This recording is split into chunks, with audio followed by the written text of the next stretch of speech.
I guess, you know, now we want to move into what we've done, unfortunately, done far too often over the past few weeks. We have. We're moving this up to the top of the show because of the unfortunate demise of the great Tim Sale.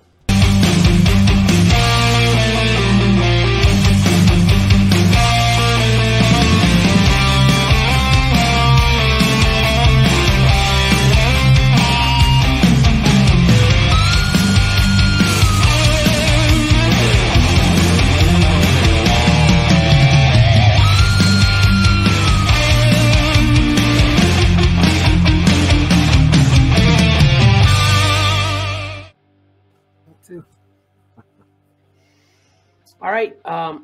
As usual, I don't mean to put you on the spot, Pat, on these, but you are the knowledge king as far as I'm concerned. No insult to Mike. I'm very glad that Patrick does these. He's really prepared. Yeah. So, and obviously you're the one that has a picture in there. So you want to kind of talk about him for a minute? Sure. I'll start with, Bill Sienkiewicz has become sort of known for doing memorial portraits. And this was kind of a unique case. He actually posted about it where Tim's good friend, Richard Starkings, he's a letterer. He actually created, he was one of the first big electronic font guys that for lettering in comics.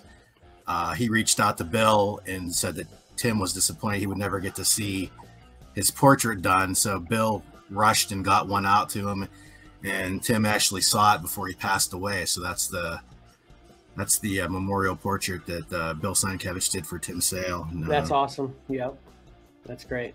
Yeah, it was kind of a nice thing and a depressing bit of news. Yeah. So he started in the early '80s working in comics, but I think what probably he's most well known for is Batman: The Long Halloween. That's where wait, was that before his Daredevil and Spider-Man stuff? Yeah. Okay, yeah. That's what I thought that's where I first saw.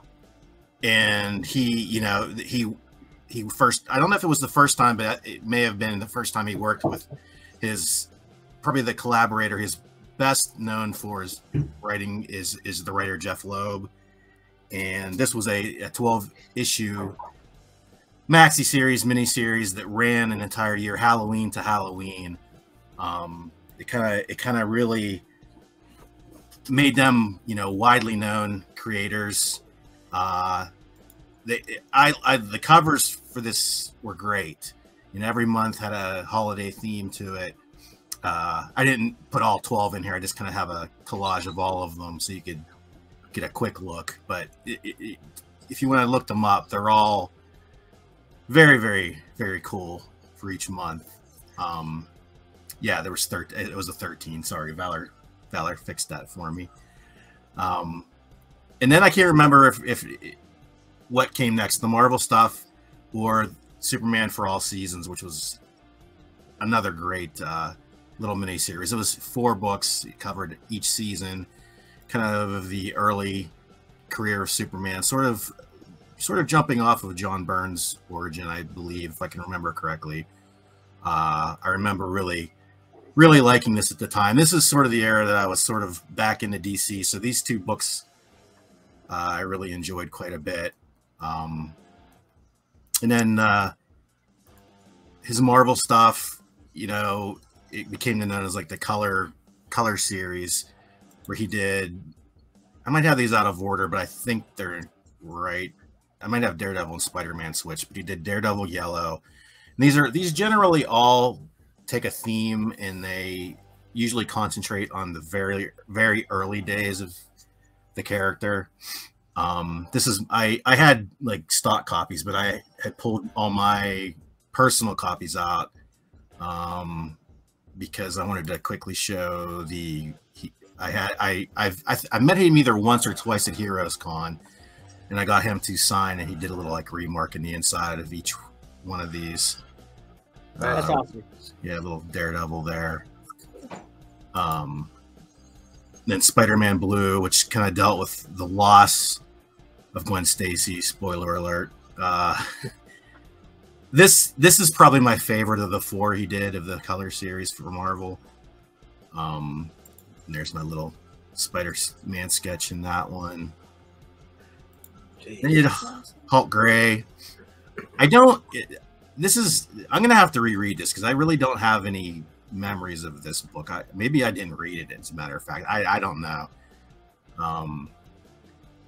Yeah, Stephen, it's his Superman book is great, and also, as far as the Batman and the Superman books he did for DC, he often did revisit those in little one shots or little short stories here or there. It's always great to see Loeb and Tim Sale go back to those characters. There's my little remark in Hulk. And the last one was, after much delay, they finally, I think there was a 0 issue that came out when they announced it, and then there was years later, I'm not sure what the problem was, but Superman or Captain America White was released. This was the last one, and unfortunately, this one I never got to have signed because it was newer. But he also, he worked with Jeff Loeb on the TV show Heroes, if you remember that show. Yeah. He did a lot of the work, the artwork for the guy that could see into the future. Mm-hmm. That was all his paintings and artwork. And he also they based the font for the lettering off of Tim Sale's handwriting on that show also. A lot of people, he's definitely, maybe an acquired taste. Even though I like him, I think his character sort of had a roughness or maybe like an ugliness, like Kirby, sort of an ugliness to them. Mm-hmm. But his layouts were great. His storytelling was great. And I definitely, think that's what he's probably most remembered for. He did detailed backgrounds and crowd shots that were just outstanding, and his artwork was sort of in a grayscale, which they colored over, which made it sort of painterly, and it just looked great. Sort of had like an animation cell to it at times, quality to it at times. So, and unfortunately, he had just turned 66, so Tim Sale gone far too soon.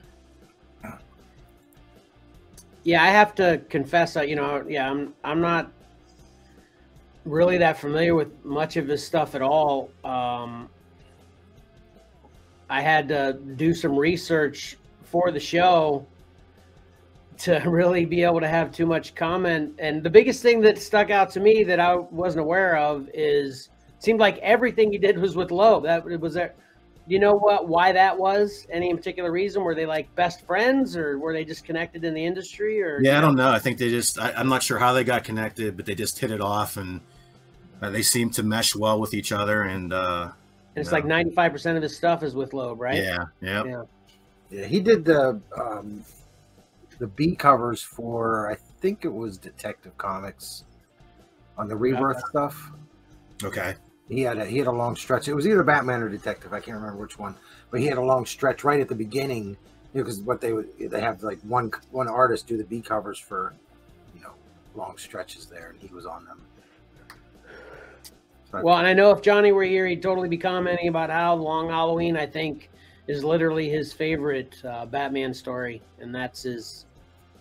I do believe his favorite character. I don't know. He doesn't commit to much when I ask him those questions, but I think he would probably at least not completely disagree with those statements. And he's the one that I hadn't read The Long Halloween for a long time, and he told me, "You got to read it now." And literally, like that day, and this was a few years ago, I finally read it, and yeah, it was great.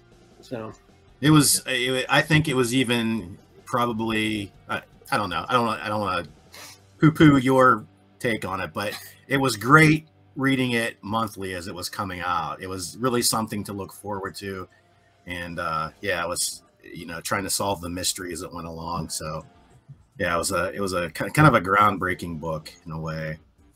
Yeah, yeah. So, all right.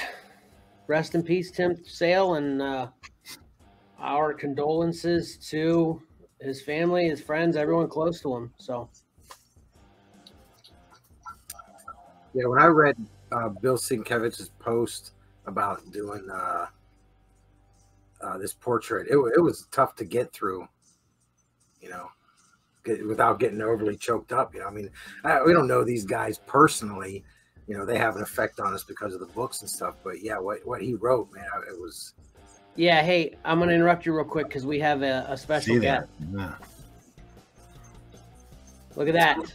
Welcome, Johnny. Hey guys. Hey, man. Johnny. Happy Father's Day. Happy Father's Day. Thank Yeah. you, Sure. Happy Father's Thanks Day. to all of you. Thanks to all of you. Thank you.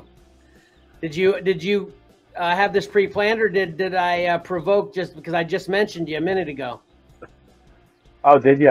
No, I didn't hear yet. I didn't hear it. Oh yeah, I was commenting on how you're the one that prodded me to finally read The Long Halloween, and I think you've told me that's your favorite Batman story, right?